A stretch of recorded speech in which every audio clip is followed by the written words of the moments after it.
Good morning class 8। How are you all? आप सब लोग कैसे हैं?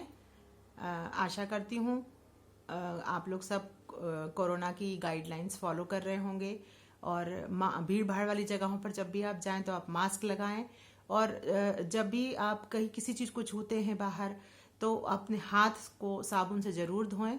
और इन सारी गाइडलाइंस को फॉलो करने के साथ साथ आपको अपनी पढ़ाई भी जारी रखना है, क्योंकि बहुत जल्दी अब आप लोगों को वर्कशीट्स दी जाएंगी जिसमें कि आप लोगों का मूल्यांकन होगा। हम आप लोगों का वर्कशीट्स के थ्रू, प्रोजेक्ट के थ्रू आपका इवैल्यूएशन करके ही आपको प्रमोशन दिया जाएगा। पहली वर्कशीट आपको जनवरी में मिलेगी, फिर फरवरी में मिलेगी और मार्च में मिलेगी, और उसके आधार पे हम आपको प्रोजेक्ट वर्क जो आपको देंगे उसके आधार पे हम आपको प्रमोट करेंगे। तो आज चलिए हम पढ़ते हैं हमारा लेसन नंबर 5। आप सभी अपनी अपनी बुक्स खोल लें और लेसन नंबर 5 देख रहे हैं यहाँ पर सभी लोग, है ना? लेसन नंबर 5 हम पढ़ेंगे इसमें the miser and his gold. Lesson number 5 the miser and his gold. This is a short poem. ये एक पोयम है और it is written by Jane Taylor and Ann Taylor. इन दोनों ने इस पोयम को लिखा है। और इस पोयम हम सभी जानते हैं कि प्रत्येक पार्ट हो हमारे लेसन हो हमारे कोर्स में या कोई पोम हो, हर एक पोम का एक उद्देश्य होता है, एक ऑब्जेक्टिव होता है कि वो आपको क्यों पढ़ाई जा रही है। और इस पोम का भी एक ऑब्जेक्टिव है कि इस पोम के थ्रू पोएट हमको ये बताना चाहता है कि हमको कंटेंटमेंट यानी संतोष रखना चाहिए, और हमको कभी भी पैसे की वैल्यू तभी होती है जब हम उसे खर्च करते हैं। हम यदि पैसे को बहुत ज़्यादा जोड़ जोड़ के रखेंगे तो उस पैसे की एंड में कोई वैल्यू नहीं रहेगी।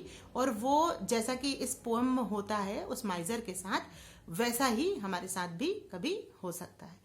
तो एक कहानी मैं आपको सुनाना चाहती हूँ, छोटी सी। एक बार की बात है कि एक गांव में एक व्यक्ति था, बुजुर्ग व्यक्ति था। वो पैसे बिल्कुल नहीं खर्च करता था, वो अपने पैसे अपने पास जोड़ कर रखता था।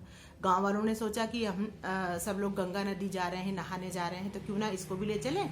इसकी भी अब उम्र काफ़ी हो गई है तो ये भी स्नान कर लेगा।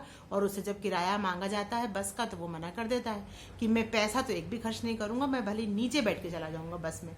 तो वो उसको सीट नहीं देते हैं और वो फ्लोर पे बैठ करके बस में और वो ट्रैवल करता है। वो लोग सब वहाँ पहुँचते हैं और स्नान करते हैं तो वहां पर भी दक्षिणा मांगी जाती है, लेकिन वो वहां भी दक्षिणा नहीं देता है, पानी के अंदर डूबा रहता है। और जब वहां से पंडित लोग चले जाते हैं तब फिर वो वहां से बाहर निकल के आता है, पर वो दक्षिणा नहीं देता। और मंदिर में भी वो कोई पैसा नहीं चढ़ाता। लेकिन वहां जो पंडित जी रहते हैं वो बोलते हैं कि हम आपके घर आकर के और आपका पैसा लेकर के जाएंगे। जो यहाँ पर पैसा आपको देना चाहिए था वो आपने कहीं भी नहीं दिया, हम एक दिन आपके घर आएंगे। तो वो सोचता है कि ये तो ऐसे ही झूठ बोल रहे हैं, मैं तो इतने दूर गांव में रहता हूँ और मेरे पास कोई कैसे आ सकता है। ये सोच करके वो खुशी खुशी अपने घर लौट जाता है और बड़ा प्रसन्न रहता है कि मैंने गंगा स्नान कर लिया, दर्शन कर लिए प्रभु के, लेकिन मैंने एक भी पैसा वहां पर खर्च नहीं किया। अब वो देखता है कि वास्तव में कोई 2-3 लोग पंडित उसका नाम पूछते पूछते, उसका घर पूछते पूछते गांव में एंटर होते हैं। वो देखता है दूर से कि ये लोग वही पंडित लोग हैं जो कि मुझे वहां मिले थे। तो वो बोलता है अपनी वाइफ से, अपनी पत्नी से कि मैं लेट रहा हूँ झूठ झूठ, और तुम बोल देना कि ये अभी अभी खत्म हो गए, अभी अभी इनकी मृत्यु हो गई। समझ रहे हैं आप लोग कि एक पैसा खर्च न करने का संकल्प इतना बड़ा था कि वो लेट गया और उसने मृत्यु का मतलब सहारा लिया। वो लोग आके पूछते हैं कि अम्मा जी, ये व्यक्ति का वो नाम लेते हैं कि वो रोती हैं, कहती हैं कि अभी अभी तो अच्छे बैठे थे और अभी भगवान को प्यारे हो गए ये। तो बोलते हैं अरे अरे चलो चलो, गांव वाले सारे इकट्ठे हो जाते हैं, अंत्येष्टि की तैयारी करते हैं, सब कुछ तैयारी होती है। और उनको जब ले जाने लगते हैं तो उनकी पत्नी धीरे से कान में बोलती है कि अब तो आप उठ जाओ, ये तो ले ही जा रहे हैं आपको। तो वो मना कर देता है, मुंडी हिला देता है कि नहीं तुम चुप रहो। और उसको ले जाते हैं शमशान में भी, और सारी क्रियाएं वहां पर चालू हो जाती हैं। फिर वो पंडित जी खुद ही कहते हैं कि भाई तुम यदि नाटक कर रहे हो, अभिनय कर रहे हो तो तुम उठ जाओ, हम तुमसे कोई भी पैसा नहीं लेंगे। तो ये एक स्टोरी है कि किस तरह से उस व्यक्ति ने सब कुछ अपना लिया, लेकिन वो पैसे खर्च करने को वो बिल्कुल तैयार नहीं हो रहा था। तो ऐसा ही हमारा ये माइजर है, हमारी इस पोम में ये माइजर है। और ये भी आप सबको चित्र में दिख रहा होगा कि देखिए ये गड्ढे में वहां पर खड़ा खड़ा हुआ है और सब अपनी अपनी बुक्स में देखें, वो दो व्यक्ति खड़े हैं उसके पास में और वो गड्ढे के पास में खड़ा होकर के और बड़ा बुरा मुंह बनाया हुआ है उसने। तो let's read the poem. Within a hole which he had made a miser kept his treasure, he came to see it every day and this was his only pleasure. आप इसमें पोम में हम rhyming words भी देखते हुए चलेंगे, है ना। जैसे हमारा आया है, देखिए सेकेंड लाइन में जो लास्ट वर्ड आया है वो क्या आया है, ट्रेजर, और फोर्थ लाइन में लास्ट वर्ड आया है प्लेजर। तो ऐसे वर्ड्स को हम क्या कहते हैं, राइमिंग वर्ड्स कहते हैं। Very good, treasure and pleasure. तो within a hole which he had made, उसने अपने घर में एक होल बनाया था। A miser kept his treasure, miser मतलब कंजूस, जो बिल्कुल पैसा नहीं खर्च करता, ऐसा व्यक्ति, वो वहां अपना क्या रखता था, सारा ट्रेजर, खजाना रखता था। He came to see it every day, और वो उसको डेली वहां पर देखने आता था। And this was his only pleasure, और उसकी प्रसन्नता इसी में थी, बस वो आता, अपने खजाने को खोल के देखता और वापस वो बंद करके और चला जाता। This was his only pleasure, और यही उसका दिन भर का उत्साह था, उसकी खुशी थी इसी में। Now it chanced that once, as he knelt by the hole, he was seen by a robber bold, and the robber came back the very same night and took away his gold. इसमें आप देखिए rhyming word कहाँ मिल रहे हैं, second line में, last line देखेंगे आप, सेकेंड पैराग्राफ की second line bold, and second paragraph की लास्ट फोर्थ लाइन जो है उसमें है gold. So bold and gold are rhyming words, clear. He was seen by a robber, robber means डाकू, लुटेरा।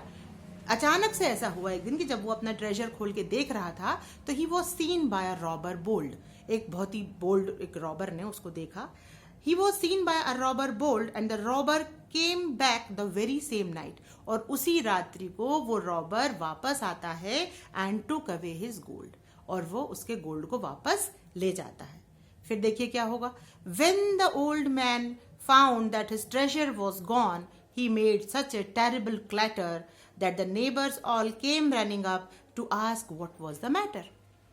जब देखा ओल्ड मैन ने कि उसका जो ट्रेजर है, जो उसका खजाना था, वो क्या हुआ, वो खजाना वहां पर नहीं है।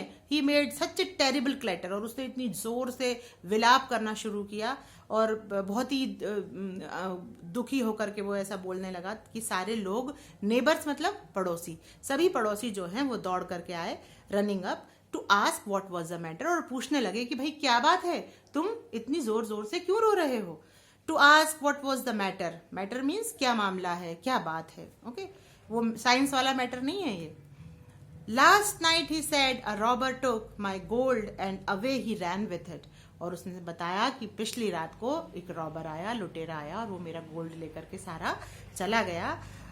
Said the neighbors, before the gold was gone, pray tell us what you did with it. मतलब वो नेबर्स थे वो सारे पूछने लगे कि तुम क्या करते थे ऐसा कि वो लुटेरे ने यहाँ पर आकर के और उस गोल्ड को देख लिया और वो ले गया। I came every day to see it and now what can I do, he said. उसने कहा, माइजर ने कहा अपने नेबर से कि मैं प्रतिदिन यहाँ आकर के उसको देखता था और अब मैं क्या करूंगा। You can come every day, his friend replied, और उनके फ्रेंड्स ने उसका मजाक करते हुए कहा कि तुम यहाँ पर, you can come every day, तुम यहाँ रोज आ सकते हो, and look at the hole instead, और अब तुम इस खाली होल को, इस खाली गड्ढे को देख सकते।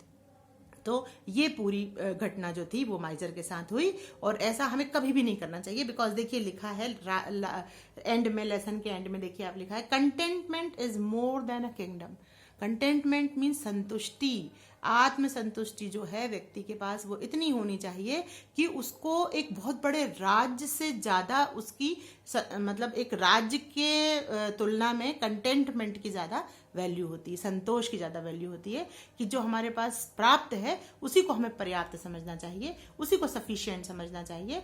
तो हमारी उसमें मतलब उस चीज की फिर वैल्यू होती है हमारे पास।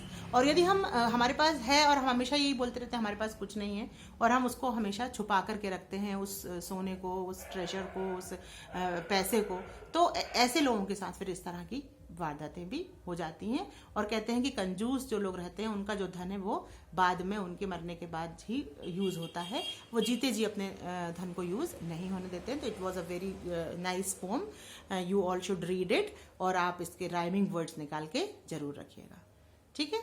Now this is your homework.